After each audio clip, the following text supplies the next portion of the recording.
اللهم صل وسلم وبارك على سيدنا محمد وعلى آله وصحبه وسلم. نبدأ الفيديو بتاعنا بالصلاة على النبي عليه الصلاة وأفضل السلام. يا مساء الفل ومساء الهنا ومساء السعادة ومساء الخير عليكم جميعا. النهاردة هنعمل مع بعض روتين حلو جدا جدا هيعجبكم إن شاء الله. أول حاجة ببدأ الروتين بتاعي من بالليل، لأن تاني يوم السوق بتاعنا الصبح هنروح مع بعض السوق وهنعمل مع بعض غدوة حلوة. البريل بتاعي بتاع المواعين احط فيه ليمون وخل يطهر لي المواعين ويعقمها لي وينضفها لي وبيخلي لي المواعين بتاعتي كده بتبرق وبتلمع وجميلة جدا جدا. ضروري جدا تستخدمي الطريقة دي لو ما بتعملهاش معاكي. لازم تحطي اللي انا قلتلك عليه في البريل بتاعك. خلاص، يلا بينا بقى هنغسل المواعين مع بعض وندردش مع بعض شوية كده واحنا بنغسل المواعين. بس قبل ما نبتدي الروتين بتاعنا، لو عجبك الروتين بتاعي وكملت معايا لاخر الفيديو يا ريت ما تنسيش تشجعيني باللايك، ولو اول مره تزور القناه يا ريت تشتركي في القناه وتفعلي زر الجرس عشان يوصلك كل فيديوهات الجديده ان شاء الله، واكون عند حسن ظنك دايما. طبعا غسلت المواعين بتاعتي وهروح على الكاتل بتاعي احط فيه كوبايتين 3 ميه شويه خل، واشغل الكاتل وليمون برضو. زي ما بعمل في المواعين بعمل في الكاتل بتاعي. كل حاجة في مطبخك طهريها وعقميها ونضفيها وخليها بتلمع كده، وخلي المطبخ حواليكي بيبرق. طبعا الست النظيفة بتتعرف من مطبخها، اهم حاجة. خلاص، وانتي كمان بتقضي تقريبا 3/4 يومك في المطبخ او نص يومك في المطبخ، فخلي المكان اللي انت واقفه فيه نظيف وجميل جدا كده وكل حاجه انت ضمناها ومنضفاها. طبعا رحت على طقم التوابل هغسله برضو بالبريل والخل والليمون وهنضفه وهنشفه واحطه على الرخام. وعلى البوتاجاز بتاعي برضو بميه اللي انا غليت بها الكتل الليمون والخل والميه. بعد ما الكتل اتغلى بحطه على البوتاجاز يتنقع دقيقه واحده، مش اكتر من دقيقة. وهرجع تاني امسك رخامتي زي ما شفتوا كده، شطفتها ونضفتها برضو بالخل والليمون وخليتها بتبرق كده زي ما انتوا شايفين. كل ده ما رحتش على البوتاجاز، لسه سايبه البوتاجاز هنا. بقى الكاتل بتاعي بعد ما صبيت منه المية على البوتاجاز قلت اغسله الاول قبل ما اغسل البوتاجاز عشان السلكة بتاعتي تكون نظيفة لسه والليفة. وبدعك الكاتل بتاعي كل حتة كده وبنضفه كويس جدا، خليته بيبرق وبيلمع زي ما انتوا شايفين.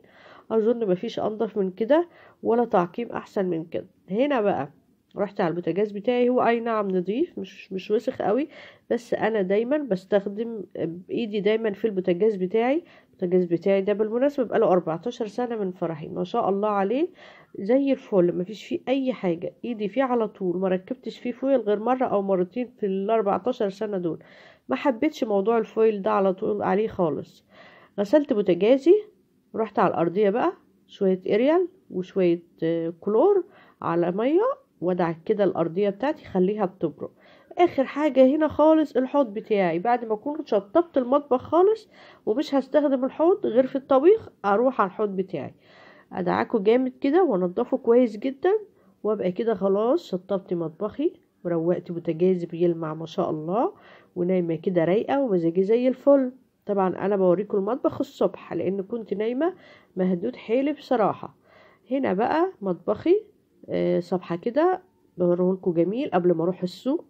اقول لكم قد ايه الواحد بيبقى مرتاح نفسيا ومبسوط. وطبعا فول مدمس نقعته، نقيته وغسلته كويس جدا ونقعته. ورحنا السوق وجبنا احلى فاكهه واحلى خضار. جبنا برتقال. بوريكم الخضار ليه؟ يعني عايزاكم تشاركوني كل حاجه في الروتين بتاعي.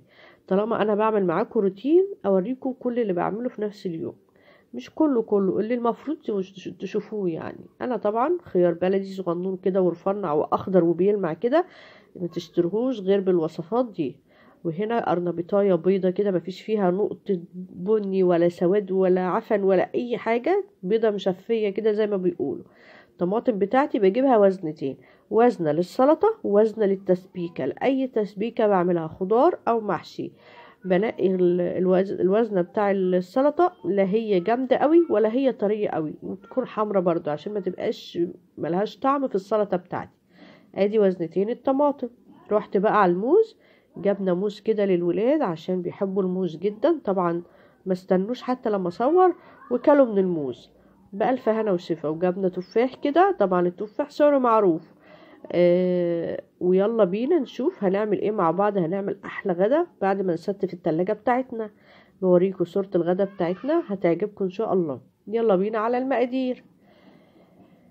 اول حاجة معانا هنا كيلو سمك بوري. خلاص هنعمله بطريقة حلوة جدا جدا. بصراحة ما شفتهاش على اليوتيوب خالص، انا تقريبا يعني بجد ما شفتهاش، انا بعملها كده. هنا بقى معانا جزر، توم، كرفس، فلفل اخضر، وليمون. وعندي هنا بتاع السلطة ورز مغسول ومنقوع كده. طبعا بهارات السمك ملح وفلفل اسمر وكمون وكزبرة وبهارات سمك، مفيش فيها اي مشكلة.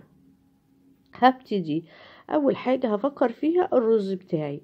زيت في حلة على النار سخن جدا. الرز يكون مقسوم 2 على جزئين، والجزء اللي هحطه في الزيت لازم يكون متصفي كويس جدا، علشان انا هحطه في زيت سخن. هنعمل مع بعض رز حباية وحباية. اعيد تاني، الرز لازم يكون مقسوم على جزئين. الجزء اللي هيتحط في الزيت ويتحمر لازم يكون متصفي تماما من المية، علشان لا قدر الله ما يحصلش اي حاجة. بسيب الرز بتاعي ما بقلبوش خالص غير لما بينشف كده من ارضيته. قبل ما يصفر اروح مقلباه، بيكون اتفرول معايا والحباية خدت تحميصة. افضل بقى ايدي فيه كده على طول لحد ما لونه يبقى موحد.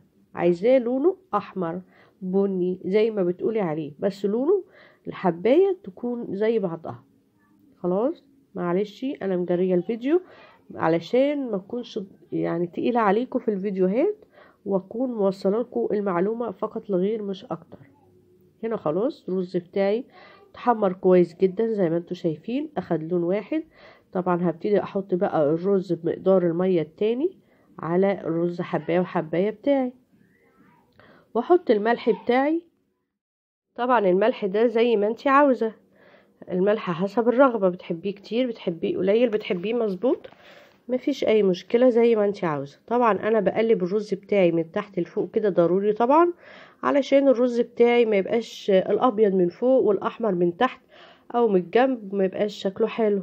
خلاص كده هنا حطيت الملح بتاعي، بحط الملح بتاعي مظبوط، ويمكن يكون اقل سنة لان ما بحبش الملح كتير في الاكل. خلاص هغطي الحلة بتاعتي على نار عالية عادية لحد ما يغلي، او مهدية البوتاجاز يستوي براحته. هنا بقى البوري بتاعي والتتبيلة بتاعتي. البوري بغسله كويس وبصفيه كده. هنا بقى التتبيلة دي تقدري تعمليها في الهون، تقدري تعمليها في الكبة. انا عملتها في الكبة، بس ملحوظة قبل ما تعملي التتبيلة تفرمي الجزر الاول في الكبة لوحده، لانه بيبقى جامد فيبقى مفروم، وبعد كده نحط باقي التتبيلة اللي هي الفلفل والثوم والكزبرة. خلاص علشان هما مش بياخدوا وقت في الفرم، فالتتبيلة بتاعتي تبقى ماسكة نفسها. مش هحطه كله مع بعضه والجزر ياخد وقت او يبقى قطع كبيرة واجي اعمله ما يبقاش حلو. بالنسبة للبوري بتاعي لو هتشويه لازم تغسليه قبل ما تشويه مباشرة، لانه بينشف وهتيجي تحطيه في الردة مش هتمسك الردة فيه. لكن انا هنا هعمله في الفرن. خلاص الصاجة بتاعتنا كده هندهنها زيت، والبوري بتاعي مغسول ومتصفي، وهرش البوري بتاعي، وهكون مشغلة الشواية بتاعتي بتاعت البوتاجاز، بس مش هشغل الفرن. واحطه في الفرن في الشبكة اللي في النص تحت الشواية. عصير البرتقال بالليمون المنعش الجميل المفيد جدا جدا في الوقت اللي احنا فيه ده، حاجة كده اكتر من رائعة في الطعم وفي الفايدة. برتقانتين كبار عليهم نص ليمونة او ليمونة كبيرة، عصرتهم وصفيتهم. طبعا السكر حسب الرغبة، حابة تحطي عسل تعلي من القيمة الغذائية بتاع العصير مفيش مشكلة. طبعا مش محتاج فانيليا ولا محتاج اي حاجة، حلو جدا كده. حطه في التلاجة. نروح نقلب السمك بتاعنا، اخد وش احمر كده نقلبه، طبعا سخن مش عارفة اقلبه خالص، واحطه في الفرن تاني. وكده جهز معايا. عمل ايه؟ جهز معايا.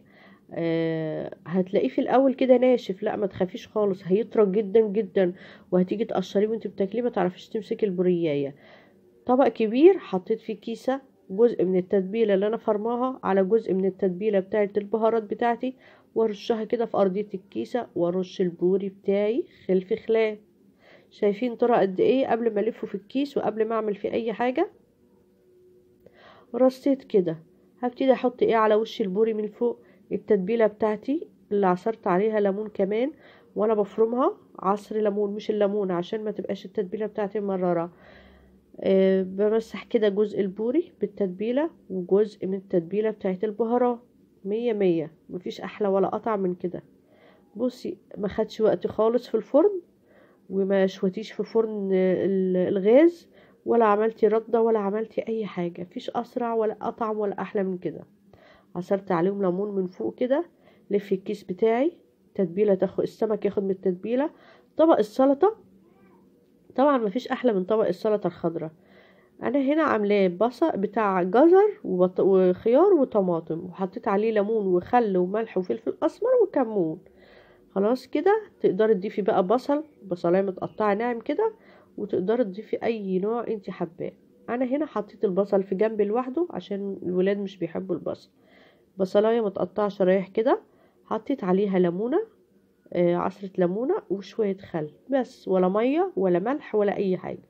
خلاص كده احلى طبق بصل للست ام محمد، مش هحرم نفسي يعني. هنا بقى السمك بتاعي بقاله فتره كبيره في التتبيله على ما عملت طبق السلطه وطبق البصل وغرفت الرز. مية مية.